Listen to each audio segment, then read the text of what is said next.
So Clifton or Cliveden is a historic site initially built as a summer house for the Chews. It's located sort of on the border between Germantown and Mount Airy. Because of the valiant fighting both here at Germantown and later on at Saratoga, it is believed that this is part of what brought French support into the American Revolution, which ultimately helps turn the tide of the war. Clifton has been offering reenactments and festivals surrounding the Battle of Germantown starting in about 40 years ago. I've been reenacting for 20 years, and I have participated on several occasions, including the 225th at the Battle of Germantown, hosted by Clifton. People want to see the bang, they want to see the maneuvers, and that's usually where the excitement hovers around. You hear a big boom.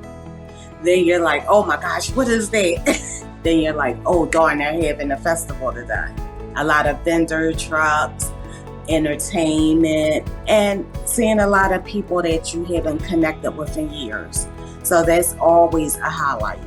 I think the goal of the atmosphere is to be festival, so fun and enjoyable. I think through this project we've learned that that is not necessarily the case for everybody. A couple of years ago, there was a shooting in Lower Germantown the week prior to the festival.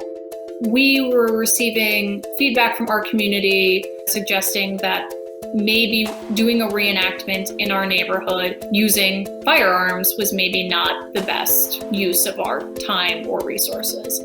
So initially, the plan was to offer a lot of programming on site. With the pandemic, we had to make a pretty big shift. We were able to get one live in-person and one roundtable and one Clifton conversation off prior to shutdown. We ended up going forward with some Google Form surveys. We did move a lot of our programs to Zoom. So we offered Clifton Conversations using that methodology. We also offered some roundtables that way. We wanted to make sure we were able to get some folks with lived experience around gun violence. We have a local woman, Kimberly Kamara, who has been able to sort of share her experience with that. Although I wasn't there when my son was shot, the questions that went through my mind, the feeling that I have,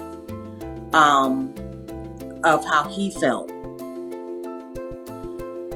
That's how I live through, when I hear the reenactment, when I hear the fireworks. Some people say, oh, it's coming, it just lasts a couple minutes, 15, 20 minutes. That 15, 20 minutes can make a person like me go crazy. People experience trauma vicariously. You don't have to be the victim of trauma. Or you don't have to witness it. You can experience it on other levels. Just the loss associated with it. Given that it's in an urban setting, we have to be mindful that we are using firearms. We're using black powder, or what we call blanks. It's just powder we're burning that's making the sound.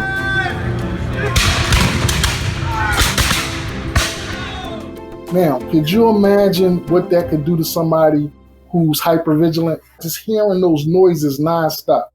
It would have to put you on edge. Our biggest takeaway is that everyone will hopefully feel heard. We had heard that people were concerned about violence, concerned about the noises of the reenactment, the sound of gunfire. We wanted to hear from the reenactment community about why it was really meaningful to them. Some people were totally against it. Some were totally for it. And I'm on the fence. Because I don't want it to end because we're going to lose a big part of history. Our children's children won't know this history. They won't know why they're here in Germantown.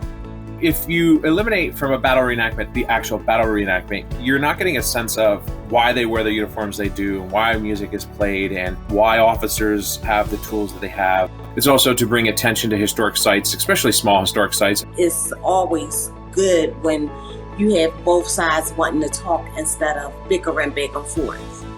They're not saying, no, we're not going to do it. And they're not saying, yes, we're going to do it. They're saying, we're going to come to a happy medium, which I'm grateful for because they didn't have to. The fact that they're going to the community and listening to the needs of the community members, that's excellent. That's excellent. That shows that you care. I think this is a great conversation to have. It's an important one. It's self-reflective. It's how we grow as a hobby. It's how we grow as a history community. It's how sites need to grow and evolve. Talking to people with different perspectives is really important. And we do have to listen to people that don't think the same way we do. And I think that makes us a much more richer society and a richer community for hearing other people's experience, be them similar to your own or be them completely different than your own. That only makes the story richer.